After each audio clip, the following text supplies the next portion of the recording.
Welcome to Roundball Stew. I am Matt Stroup. It is Friday, August 12th, and today we're going to be looking at some of the latest NBA news, just a little bit of that, and more importantly, we're going to be talking second and third year and maybe even fourth year breakout candidates, young rising players who have a chance to break out this year who haven't done so yet, as we attempt to answer the question, who will be this year's Desmond Bane? More on that in a second, but I am joined right now by Steve Alexander and Jonas Nader, my Friday waiver wire friends, guys. There's something that just makes me feel whole as a human being here with you guys on a Friday, even though we have no waivers to talk about as it's the middle of August. How are things?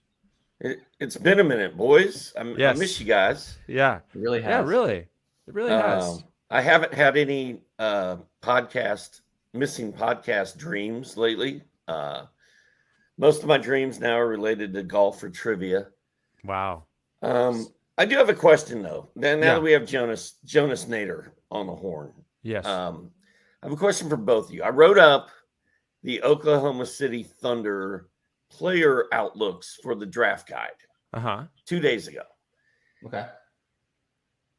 I need to know, are they gonna tank or are they not gonna tank? Like, I can't figure it out. 100%. 100%. 100. Okay. On the scale of Chet to Wembanyama, Chet is a 3, Wembanyama is a 10. Okay. Chet is an amazing prospect. He's going to be really, really good. Could be a superstar. Wembanyama is just completely different level, maybe 2 tiers higher. They're already calling him the best prospect since LeBron, and I completely agree. He's 7. He looks like a taller Rudy Gobert with like insane handles and a 3-point shot. Like he's the package, right? And I agree with everything you just said. I mean, I was literally out with my buddy Zach last night, and we were watching Wembanyama highlights on our phones. Steve, and just talking about how incredible he is. Steve, this is the last 2 podcasts you said you've been watching Wembanyama highlights. So I mean, that's what I do in the off season, Matt. That's all I do. And sometimes I watch the Braves and maybe a rookie named Grissom. But Matt Stroup, are you 100% on the Thunder tanking bandwagon? I'm far enough. It's tipped far enough one way. 100%, I don't know. I mean, they do have some talent on that team where they may win some games, to where they don't have one of the absolute worst records in the league. I guess there's a chance of that, but I mostly am. Jonas has been so confident about this. He's been talking about this tank specifically for the last decade. And this year, weirdly, 10 years ago, Jonas was talking about this year, how they're going to tank. So I tend to still be in that area just because of the way the Thunder have operated. Yeah. This is their end game, right? They have no issue pushing Chet to the 4 and then putting Wembanyama at the 5. I mean, if the Spurs are going all in on a tank for a prospect, then it's for a reason, right? The last time they did that, who they got. So, it's legit. He's the best prospect since LeBron. So, yeah. And I mean, all these teams are going all in for 14% odds, which is interesting but I guess you're just maximizing your chances. Right. The odds aren't that great. There's going to be a lot of other teams also tanking for Victor. Mm-hmm. So I kind of feel like the Thunder's run of having these number 1 or number 2 picks is going to run out. I feel like they're almost too good to tank as bad as they need to tank. I don't know. That's been the issue. Like the last 2 or 3 years, the Thunder have been better than they're supposed to be, right? Because Shea's been really good. Dort's been surprisingly good. They had Giddey, who was great last year. So they were really good. They were competitive up until February. And they're like, okay, we got to slow down here. Shut everybody down. Their guys. So we're going to see the same thing this year. They're going to be in that 10th and 11th spot. And then they're just going to pull the plug. And then Shea's going to have a bum ankle for 3 months. And then it's just going to be all these shenanigans again, right over again. All right. Thanks for clearing that up for me, Jonas. All right. Let's get into some of these breakout candidates. Now, last Friday, we talked about the viability of fantasy's old guys for this upcoming season. So make sure you check that out if you haven't already. This week, we're looking at some early career players who haven't yet broken out but could. Basically, as I said, we're trying to identify who could make a Desmond Bane style leap. Remember, Bane basically doubled his points from year 1 to year 2, going from just over 9 points per game to just over 18 points per game. He was a phenomenal bargain in drafts, etc., and on some waiver wires. So let's start this in Brooklyn with one Nick Claxton. Now, stat-wise, he's not going to do Desmond Bane things, right? But he absolutely has the upside and the opportunity.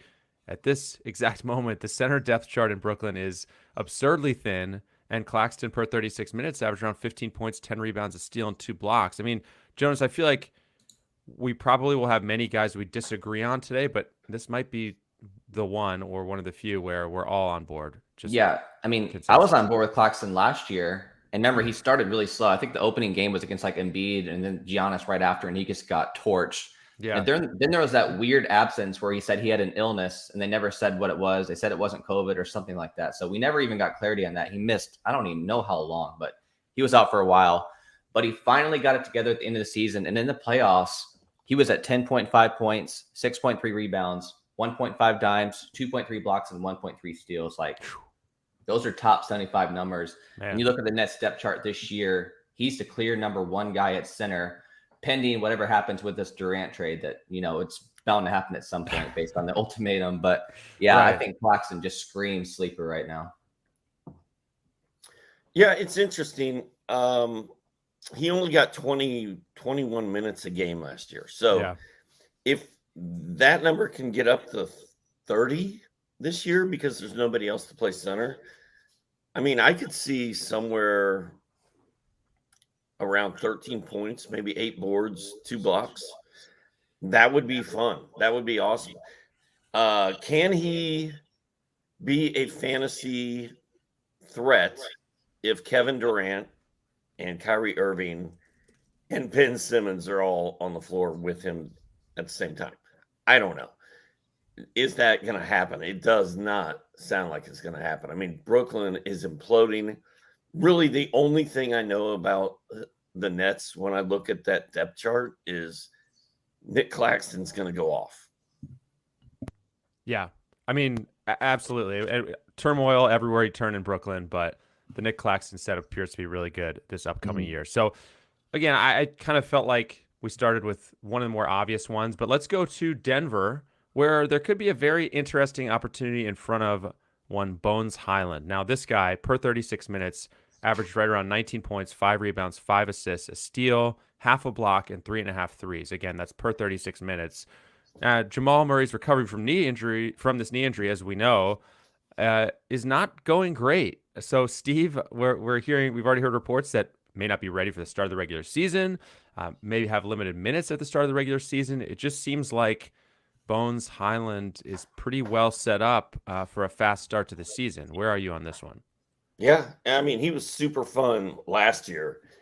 Now he's had a whole summer to think about that, dwell on that. He's more confident than he was last year. Jamal Murray's recovery is, like you said, not going as we had all planned. Who knows what's going to happen there? Sounds like they're going to limit him and Michael Porter Jr., which just means more food, more eats for Bones. And I think if you can get Bones in like round 8, I love that. I mean, I like Bones too. I don't know about round 8, maybe a couple rounds after. I don't know, but like if we get another bad report on Jamal Murray, then absolutely, I think that makes sense. But I remember last year, one more bad Jamal Murray report, and I'm drafting Bones Highland in the 3rd round. Now, remember, we do, Jonas, as we know, Steve does kind of like to. Steve's an aggressive drafter, so when he says 8, I hear 10. You know what I mean? I hear 10 or 11. That's true. Completely agree. I just remember last year, whenever Bones had a big game, we hear Michael Malone, "Oh, this kid is so good. He's going to be special. I can't wait to give him minutes." And then he just plays Bryn Forbes 45 minutes the next game. So, yes, I would be more on board if Malone wasn't the coach. But, man, Bones has all the tools, man. He's just so dynamic. I love him. Yeah. Dude, and I mean, how did you remember that Bryn Forbes played on Denver? Did he play for Denver last year? Yeah, he did. He played like 30, 40 games. Jonas, your mind is like a steel trap, man. That's awesome. Steve, I mean, it's a good call, but I mean, I don't know that, we need to print a plaque for that achievement or anything like that. Also, remember, Monte Morris is gone too. That's kind of huge as well. Like, maybe some backup point guard minutes. Yeah. And I mean, the one, He's got like a good path at point guard. Shooting guard wise, I mean, we need him getting some chunk of the backup shooting guard minutes too, because remember, Kentavious Caldwell-Pope, Yeah. aka Mr. Guaranteed 29 minutes, just signed an extension with Denver. He's locked in. I mean, that's just what Kentavious Caldwell-Pope does, right? He's going to get close to 30 minutes. Yeah. KCP is going to get us 28 minutes. Even Malone said like they got KCP because of how he defended Jamal Murray like a year or two in the playoffs ago. So they really like KCP. He's going to get his minutes for sure. But I mean, also, have you guys looked at the shooting guard depth chart in Denver? Yeah. Could you pick Christian Braun, Adonis Arms, or Kellen Brady out of a lineup? You couldn't do it. Yes to Brown. I think it's Brown. Yeah, you Braun's could do it. Good. Yeah, he played for Kansas, man. Come on. Yeah, Braun might get some minutes. He's pretty good. There's no way. I absolutely watched him play in the NCAA tournament, Steve. He was good in the summer league. He didn't hit a 3 in the summer league. I feel like, but other than that, he was really good. Yeah. You guys are crazy. Jonas is remembering Brent Forbes. We recognize this other guy they drafted. This Super sleeper Brent Forbes. This is unheard of.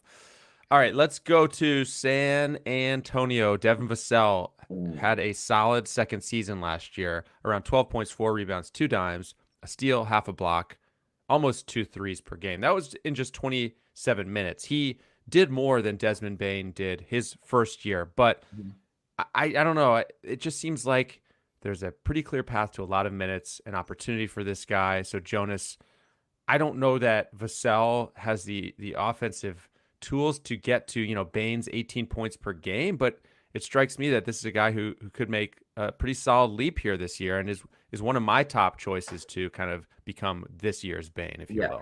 So you asked the question, who is the Desmond Bane for this year? I highlighted Devin Vassell. Okay. And obviously we don't like to give out too much content before the draft guide, but this one's obvious. He's going to be like one of the top sleepers on my list. Yeah. So I did the liberty of pulling up Vassell's stats without DeJounte Murray on the court last year because that's a big loss for the Spurs. He's at a per 36 line of almost 17 points, 6.3 rebounds, 3.4 assists, 1.5 steals, 0.8 blocks, and 2.6 triples. Like, if that's not Desmond Bane, Yeah. Steve, I know you love the Spurs now.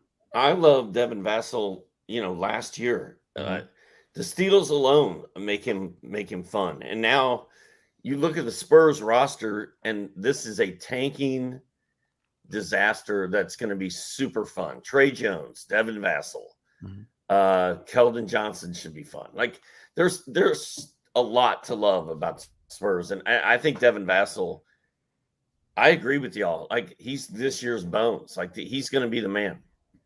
This year's Bane. Bane. I mean, why did I say Bones? Well, Desmond Bane. This year's Desmond Bane. He's this year's Bones. He's going to have like some occasionally awesome games, but not good enough playing time. His coach is going to talk really highly of him and then bench him for Bryn Forbes. Yep. All right, back to a couple of big men with these next few. James Wiseman, entering his third year in the league. Technically, it's really his second. Obviously, he missed all of last season. Now, as a rookie, let's rewind. He put up 11.5 points, almost 6 rebounds, 0.9 blocks, 0.3 3-pointers in 21 minutes. I feel like we've already talked about Wiseman a fair amount already this offseason. So, Steve, we don't need to spend a lot of time here. But for me, this just comes down to how many minutes can he realistically get? And where does that land with where he's going to get drafted based on his name? Does that make sense? I feel like I should be a Wiseman guy. Like, I should be, James Wiseman, this is the year I'm gonna go get it. I'm not falling for it, Matt. I think he's overhyped. I think the summer league action was fun. He looked good. Kuminga was out there running with him. I like Kuminga better. I mean, Kevon Looney is not someone who should be stopping James Wiseman from breaking out this year, but I feel like it might happen. I'm going to disagree with Doc here for once. Go ahead and I'm going to disagree. Yeah, like you look at that depth chart in Golden State. You have 46-year-old future Piston Draymond Green, right? You've got Kevin Looney, who will never sniff 82 games again in his lifetime. That'll never happen again. I'm sorry, Kevin Looney. That's just not happening. That depth chart just screams Wiseman's going to play. He's going to start out real slow, right? 15 minutes. He's going to rest back-to-backs. But for me, I think he's a forward-thinking late round pick, right? You're drafting him for not what you're going to get right away, but later in the season when they ramp him up to 25, 28 minutes, we are going to see some big lines from him too. And they're already talking up the Jordan Poole Wiseman connection in the second unit too. So I think he's a great pick. I think he's going to be a good cost at his ADP as well. Yeah, I'm very curious what the ADP is going to be, because I think that's really what it comes down to for me. There is a line where I'd be excited about Wiseman, but I'm not going to be the guy reaching for him as of now. Anything after 100 is fair game. Yeah, that's kind of the line I have as well. And it's funny because I feel like as a rookie, if I remember correctly, we were drafting him around 100. I seem to remember that. So here we are. I feel like people are going to take him closer to 80. I think, well, that's the way your brain works, Steve. You jump up 2 rounds, remember? I feel like the hype machine is going to churn this summer, and by the time October gets here, people will be like, got to get James Wiseman. Maybe. I don't know, man. I don't know if the hype machine is going to catch up to him. I feel like people are just ready to call him a bust and everything too, just because of the injuries and just the stacked roster in Golden State. I think it's going to be a good price. I'll tell you someone who Steve thinks is a bust. That's Alperen Sengun. Now, we know the story here. Christian Wood is gone. Jabari Smith has arrived. But I think the most logical projection has Sengun starting at center. And Jonas, as we know, Steve has sworn off drafting Sengun. So I'm going to ask you first. I don't know for a fact, but I think you're in the opposite camp of Steve, where you're excited about the Sengun thing this year, right? So I don't know if you're being serious or not. Does Steve really swear off Sengun already? Oh, Jonas, he couldn't. Yeah, like 10 different times. 10 different times he said, I will not draft this guy. I'm going to be wrong. I'll be wrong this year if I have to be. I can't even look at him. If you send me a Sengun jersey, I'm going to send it back to you. He said all of those things. I should leave the chat right now. Look. 13 starts last year, 12.1 points, 8.2 rebounds, 3.6 assists, 1 block, 0.7 steals, and 0.7 triples. If you look up Jokic's numbers as a rookie, right? It's like looking in a mirror. Look, I'm not saying he's Jokic, but I'm not saying he's Jokic, right? Like he's going to be really, really good. Steve looks so nonplussed. He looks so right now. Steve looks. I'm watching Max Payne. What are you guys talking about? Steve hasn't looked this mad on this podcast in months angry. Or years. He's going to be the hardest player to draft, 100%. Everyone wants him. Yeah, everyone except Steve. Not me. Steve's out. He's just put his foot down, Jonas. He's absolutely out. He will not. I mean, look at the depth chart in Houston. I know. I am.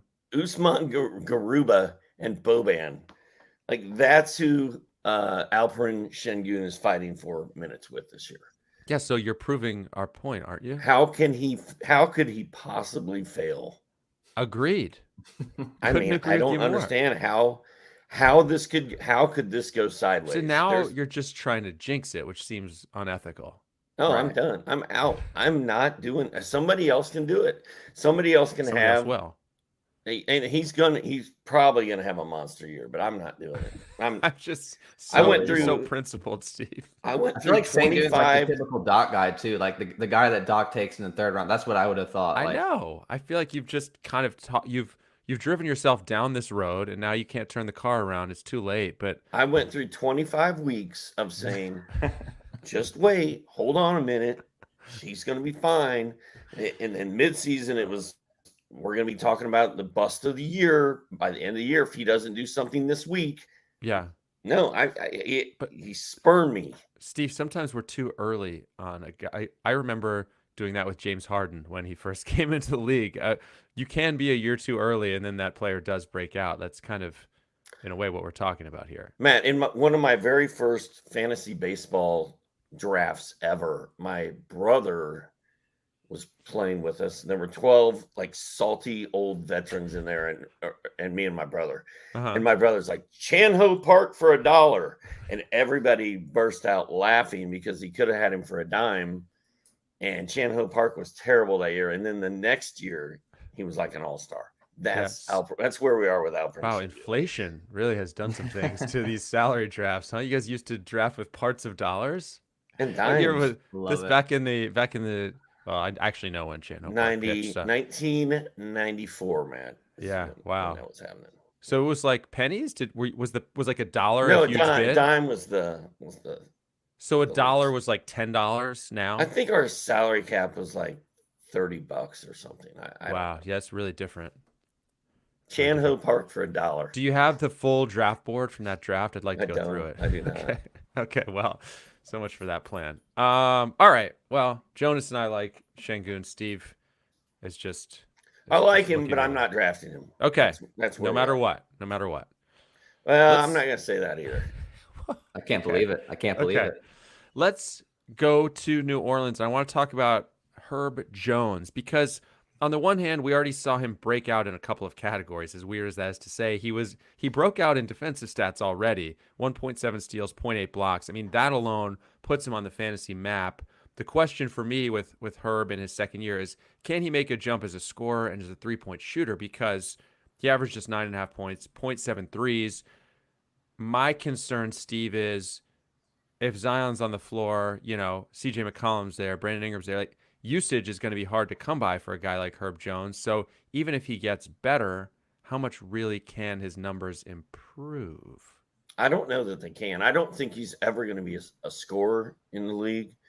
Can we get to 12 though? Can we get to 12 points per game this year? Is that too much to ask? I think it is. It's too much. Because like you said, I mean, I'm assuming that we're going to see Zion Williamson play basketball this year. I mean, Seems like we should assume that for now. It's a big assumption. It's a risky take, but I mean, it feels like we might see Zion play. So if Herb could only do what he did last year without Zion, I'm a little worried about what happens with a full season of CJ. Brandon Ingram should be good to go. Zion, if he's good to go, I mean, I just think you're looking at a defensive wizard, a defensive marvel, kind of a fantasy, kind of a mini version of Draymond. I don't know. I just don't think he's ever going to score. I was going to say Covington. I think he's a good Covington type. Mm-hmm. Right? Mm-hmm. If he can get maybe a little bit more threes, and I don't care if he scores more, right? I guess like 1.7 steals and 0.8 blocks, right? Fourth in the NBA in steal percentage. If he does that again, I think he'll hit value. I think it's going to be available like 2-3 rounds later than he should be because people are like, oh, Zion's back, but they can play all those guys are pretty much interchangeable. Like 2 through 4, they can play those guys anywhere on the court, and they plan to do that too. So CJ could play a lot of 1 this year too. So I'm still in on Herb. All right. Steve, I like Herb late. Like if Herb's available late enough, I'm going to take him. He's not a guy I'm reaching for. Okay.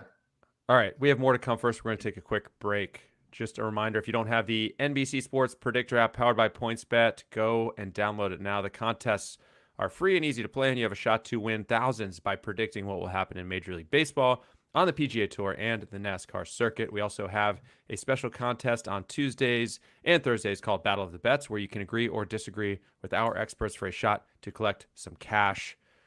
Okay, back to our early career breakout candidates. This next one I think is kind of, in my mind, an open and shut case. That's Jalen Smith of the Pacers, has a new contract in Indiana. The head coach, which we appreciate, has already said he's a starting power forward. He's cleared up our concerns for now in terms of where he's going to play. And he's coming off a run in Indy of 13.5 points, 7.5 rebounds, a block, just about 1.5 threes in only 25 minutes. He's a lottery pick, Jonas, from 2020, still just 22 years old. I mean, a lot of things are lining up for Jalen Smith to have a really nice season. Yeah, and we already got the DeAndre Ayton thing out of the window, right? We don't have to worry about that anymore. And there's another angle here too, is like Miles Turner's good as gone, right? This is his contract year. They're eventually going to move him too. So you now have 2 mega sleepers in Jalen Smith, and then you can throw in Isaiah Jackson's name in there too. So yes, Jalen Smith should be drafted above Isaiah Jackson right now, but let's take Jalen Smith reasonably late, and then let's grab Isaiah Jackson right after, right? And then we have 2 prominent bigs who will be amazing down the stretch, right? The Pacers are going to tank harder than almost anyone. So yeah, I'm in on both players this year. I just don't know how late Jalen Smith will be available. Like, I don't know if he's going to be hanging around for a 10th or 11th round pick. Jalen is a guy. Oddly enough, when you guys draft Sengun in round 3, I'll use that extra pick that you guys gave me to take Jalen Smith in like 8. But I love him. I think it's a perfect setup for Jalen Smith. I love the fact that he's already been named a starter. I agree with you on Isaiah Jackson. Miles Turner says he's numb to trade rumors at this point. He doesn't care. I think he's good as gone, but he's also probably going to have a good year because he's in a contract year. But I'm with you. I'm taking Jalen, and then I'm going to be looking at Isaiah shortly thereafter. And we can't leave Goga Batadze out of this either, right? I'm serious. I mean, Yeah, no, I agree. We can. He's going to be. I don't know if I will be drafting him if Miles Turner is there, but that is a name we have to remember because he showed a versatile fantasy skill set too, and somehow all of these guys were producing at once late in the season, if you remember. Yeah. When Isaiah Jackson was actually on the court, he was fantasy viable. Goga Which was and like Jalen 2 Smith. games, man. Well, he had some bad luck. He had some bad injury luck. Let's call it that for now. But Goga and Jalen Smith were both putting up numbers, and Goga, was a pretty dynamic fantasy guy. Goga's the guy we're going to pick up once Miles is traded, right? Because Isaiah Jackson's already being rostered, and then Goga's going to be like the waiver wire pickup, maybe a pickup of the year. Who knows? I feel like let's call it Jalen pickup of the year already. Goga Batadze. It's done. I feel like Jalen Smith is possibly going to be the next Bones. I'm going to call him my next not Bones. The next Bane. That's twice. Here we now. go. Here we go. Bosh. Again. Bones is the new Bosch. I couldn't Bones be happier. is the new Bosch. I'm going to give you a shot of adrenaline for the next podcast. Bones, Bane, Bosch. I mean, how like, would anyone be able to tell the difference from the funny thing is, I just fell for it there when he said that. I was like, the next Bones. Why is he saying that? And then I was like, oh yes, he meant Bane. There we go. The next Bane, Jalen Smith. Man, write it down. Love it. All right, we're gonna head back to San Antonio, where the point guard depth chart. We talked about Devin Vassell's opportunity. There is a big opportunity ahead for Tre Jones. This is another guy we've highlighted a few times this offseason. So, again, we don't need to spend a lot of time here, but just I feel like we got to keep reminding people on this one because in 11 starts last year, he averaged 13.5 points, 4.5 rebounds, 7.5 assists, and a steal. The threes we don't have to talk about. He shot just 20% from downtown, 0.3 threes in those starts. But otherwise, Steve, what a stat line for another of your favorite San Antonio Spurs. Jared is all in on Tre Jones. I'm close. I'm all close. The way. I like it too, man. I Tre Jones and Devin Vassell both. I will actually again this year tune in and watch some Spurs games to watch those kids play. And the sky's the limit for Tre Jones. Like he has to break out. Absolutely has to. And Jonas, it's now look, 11 starts last year. It's not like we can just cut and paste 7.5 assists, but that's a big number. If this guy can get anywhere close to that, so many point guards in the league, average 4 or 5. I mean, 7.5 is a large number. Yeah. You know who this reminds me of? These numbers? TJ McConnell, right? Yeah. Low points, high assists though. Rebounds. If you can get that steal number up a little bit. I mean, low turnovers, especially for a guard, that's huge, right? I think it's going to be a very efficient category player. Like I said, the concern though, out of 2 years, he's 23% from 3 career. So maybe we see some improvement there. But right now, I think he's kind of in that TJ McConnell role from 2 years ago, where he's just going to be floating into the top 100 on the high assists and high steals alone. Matt, we have a listener comment from Psychopath 2525. Okay, he says, "Watch out for Josh Primo." I think we talked about Josh Primo as I don't know. It could have been months ago. It could have been weeks ago. I like that call as well. They drafted him really early. When I was watching some Spurs games last year, I remember being impressed. He showed flashes. I think he was about 11 years old last year. So I mean, this is a guy with. I'm not kidding. He might have been the youngest player in the league last year. I'm gonna look super raw, but I'm gonna look. I mean, long term, I'd take Primo over Tre Jones, but I just think they're going to give Tre Jones the first crack at the job for sure. And Primo doesn't Primo profile more as a wing, really? I mean, he's 6'6". I don't know. In my mind, he's a 3 and kind of more of a 3 and D player. But I could be wrong about that. Psychopath 25 may know better than I do about. I feel like we've got him too low on our depth chart. That's what I feel like. Well, I don't know that per 36 minutes, he was around 11 points, 4 boards, 3 assists, 0.7 steals, 0.9 blocks. I mean, there's a blueprint there to yeah. I absolutely think he's a guy. He has to be on our radar, especially in deeper leagues for now. Would you take Josh Primo with your last pick? In like Not yet. Yeah, not quite yet. But I mean, in that 30-team league we're in, I feel like oh, okay. Ozzy the dog is a Josh Primo guy. Yeah, let's move on to the next player. Let's go to someone I had on my list, D'Anthony Melton. Thoughts? Per 36, you can't argue, right? 17 points, 7 rebounds, 4.2 assists, 2.3 steals, 0.8 blocks, 3 triples. You want to talk about the next Desmond Bane? These numbers right here are better than Desmond Bane's. Are the minutes going to be there, though? He's away from Taylor Jenkins. He's going to be in Philly playing behind James Harden with one hamstring. Tyrese Maxey's there. Yeah. Right now, he's the third guard, and I think he can maybe reach 28 minutes. Maybe that's a little too bullish, but I think Melton, this is his year. We had Danny, my dog has stopped barking for now. Thanks, Jonas.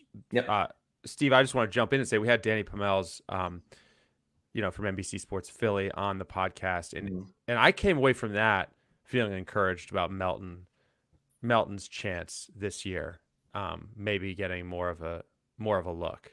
So, 28 minutes, I don't know. I didn't come away from the conversation with that, but I came away thinking, okay, remember that tidbit about Melton. I feel like the elephant in the room here is Kevin Durant, and suddenly I keep seeing Philadelphia linked to Kevin Durant, and in every one of those things I've read about that, Tyrese Maxey is going if they get Durant. I can't see. I just can't see Philly trading Maxey. I can't see it.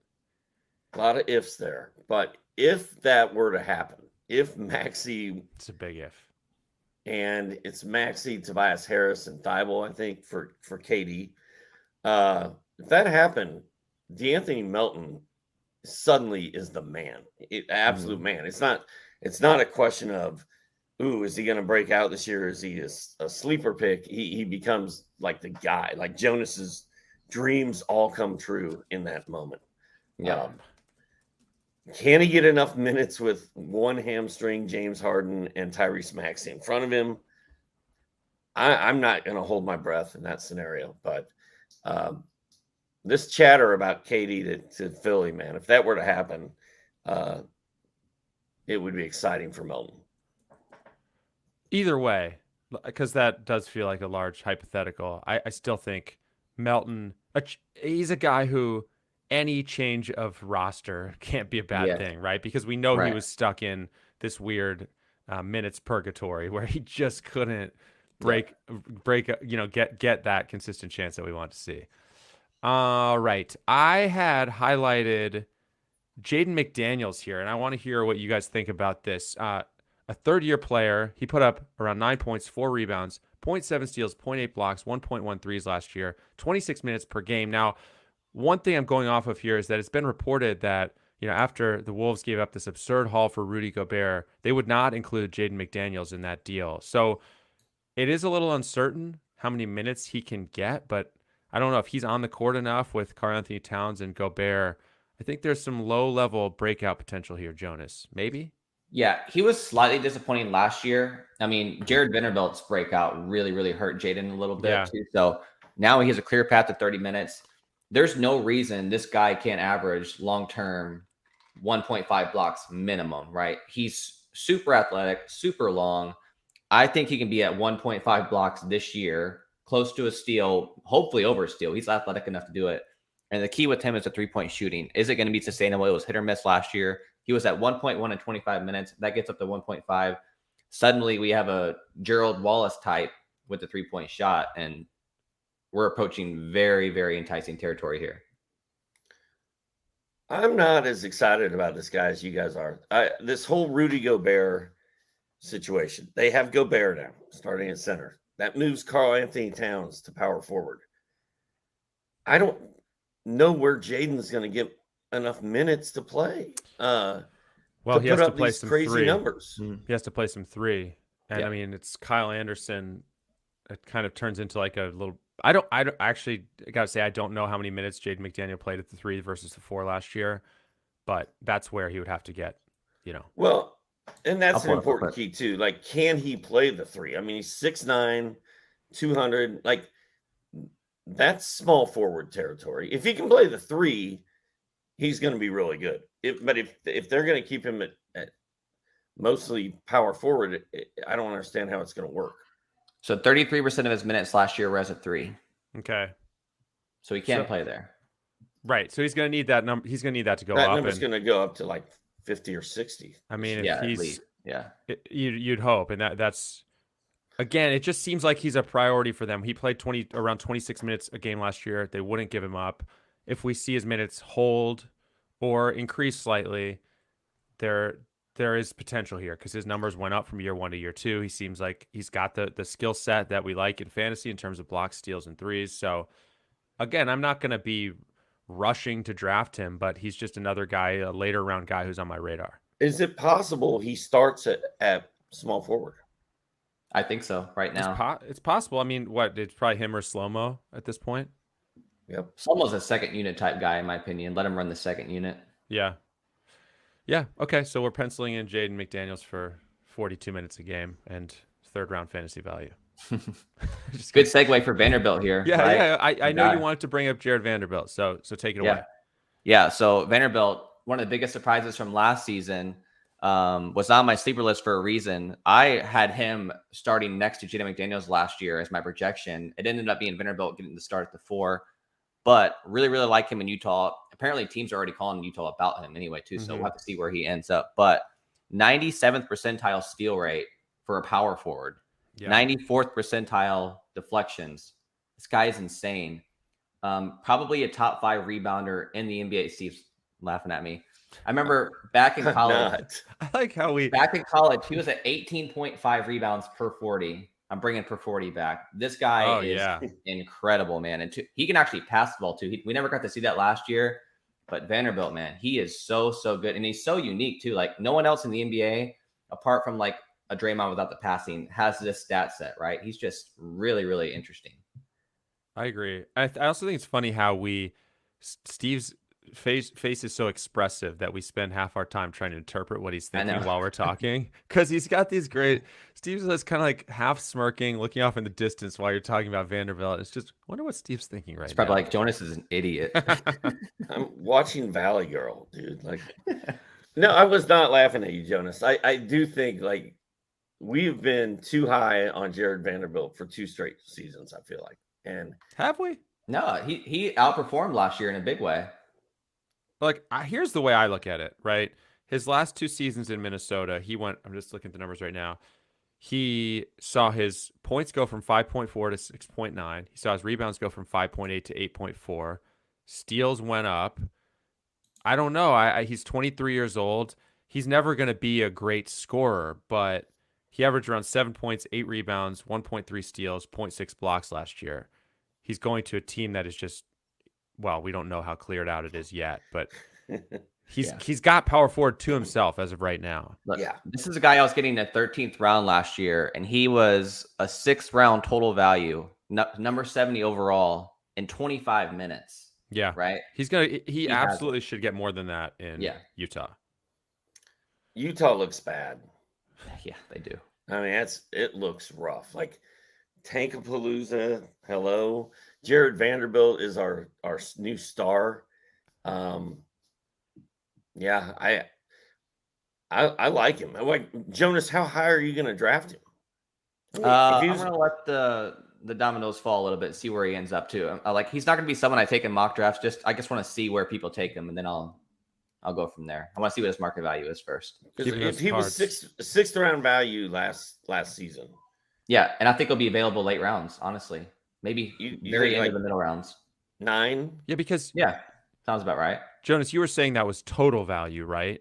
Total value per game.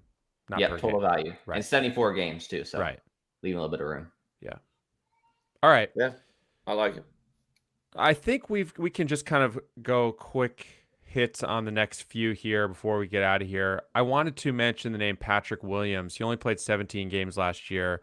He had one or two huge stat lines, including like a 30-something point game, I think, when the Bulls were resting a bunch of guys late in the season. But per 36 minutes after returning, he was at around 13 points, 6 rebounds, 0.8 steals, 0.8 blocks, 1.3 threes.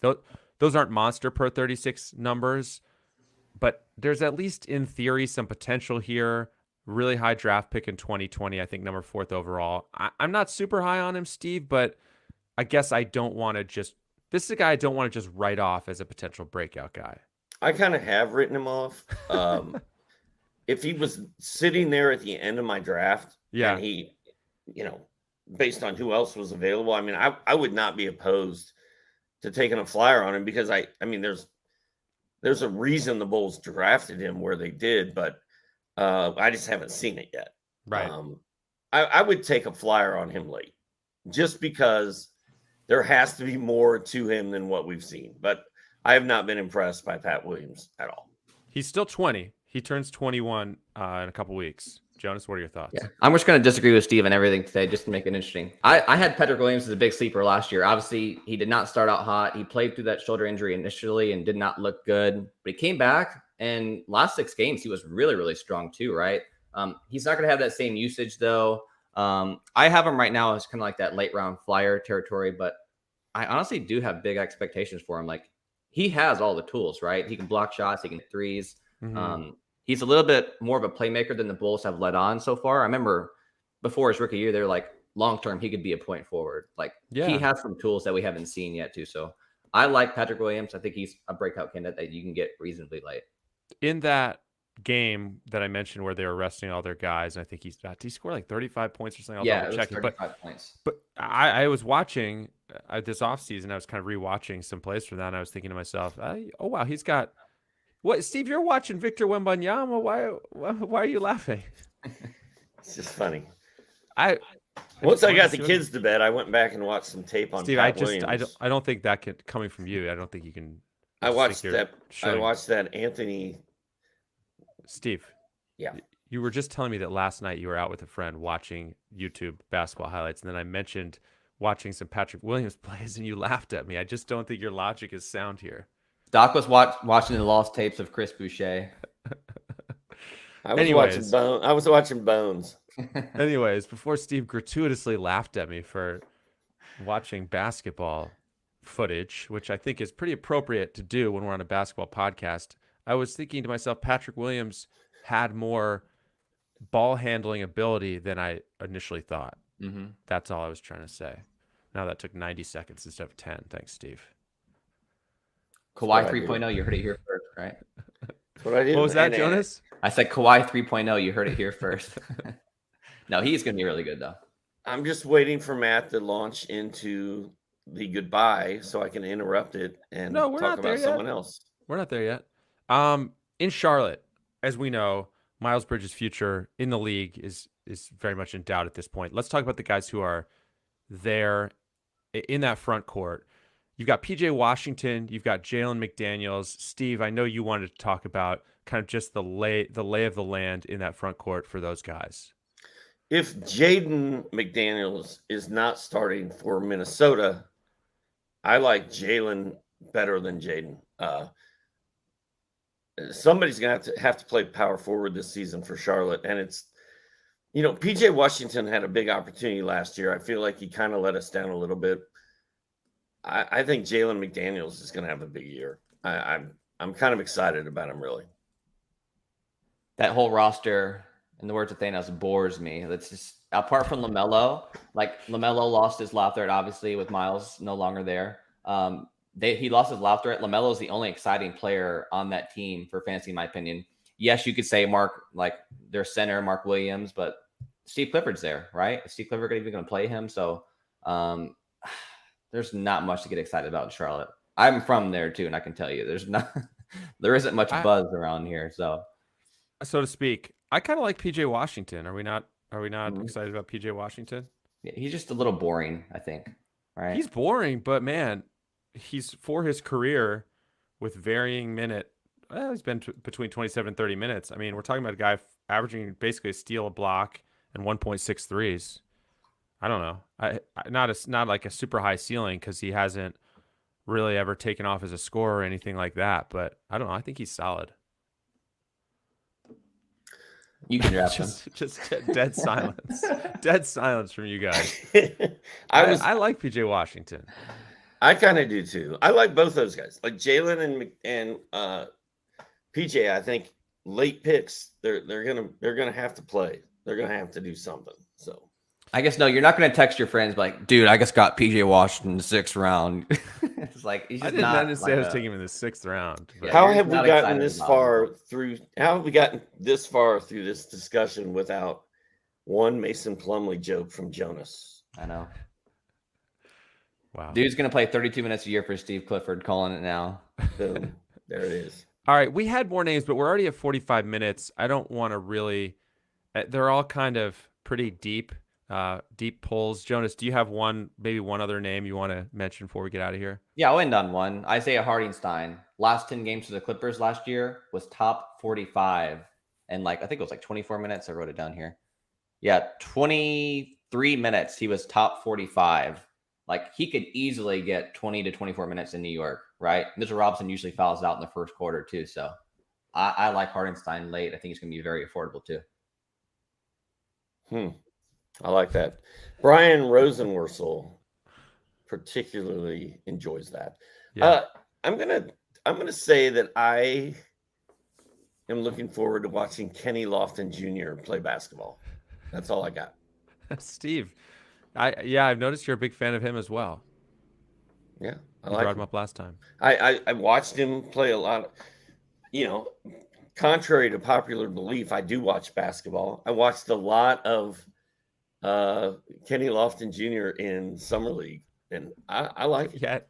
But yet you're giving me a hard time about watching Patrick Williams footage. This is just bananas, Steve. Dude, I'd rather go crawl under my car and change the oil on a 100-degree day than sit and watch Pat Williams footage from last year. That's harsh. No. I'm just gonna say it. That's harsh. I have one other name I'm gonna mention. This is really random, really off the radar. But I remember seeing this blurb on NBC Sports Edge on the Roto World Player News page and just kind of filing it away. So I'll mention it here before I forget. That's Isaiah Livers. James Edwards, the third of The Athletic, called Livers a sleeper, said he could earn a starting spot in that front court. And I think it would, if you just think about it, right? Cade Cunningham, Jaden Ivey, Sadiq Bey, but maybe Livers can play the kind of a small ball 4 there. I think that's the idea. I'm just saying that guy's plugged into the team, and per 36 minutes in his limited time last year, Livers was 11.5 points, 5.5 rebounds, 2 assists, 1.2 steals, 0.7 blocks, 2.5 threes. Just a name to have on your radar. Again, I mean, we talked about Josh Primo today, so I feel like we could talk about any player. I mean, that's kind of a good call, man. They've got Marvin Bagley, for Pete's sake. Yeah, but Casey loves him though, right? Yeah, I don't know. I mean, I just think I think Livers is a name to at least have filed away, especially if you play in deeper leagues. Yeah, I mean, if fantasy managers could run teams, they say, yeah, let's start Livers, but they don't. And Casey's going to start Bagley because he doesn't know what he's doing. All right, Steve, for your benefit, do you know whose birthdays it is today? Nope. It is Chris Middleton and Dwayne Dedman's birthday on August 12th. Ah, Dedman, NBA legend. Steve's got his hat. Is it? Has it been the same? I didn't know this was going to be an every week Steve, occurrence. Are you mad about it? No, I love it. I've got my party pipe handy. He's got his party pipe. I have my hat on. Hat. Birthday, Chris. Dedman's not celebrating. He's in the gym, so he doesn't lose his spot to Yurt 7 this year. Yeah. All right. Steve, thank you as always for that. That's going to do it for us. Don't forget to subscribe to our show on Apple Podcasts, on Spotify, wherever you listen. Take a minute to rate and review us as well. We will be back next Friday. I want to say thanks to everyone for listening and watching live with us. Steve, Jonas, enjoy your weekends. I will talk to you soon. Thanks, guys. Happy birthday.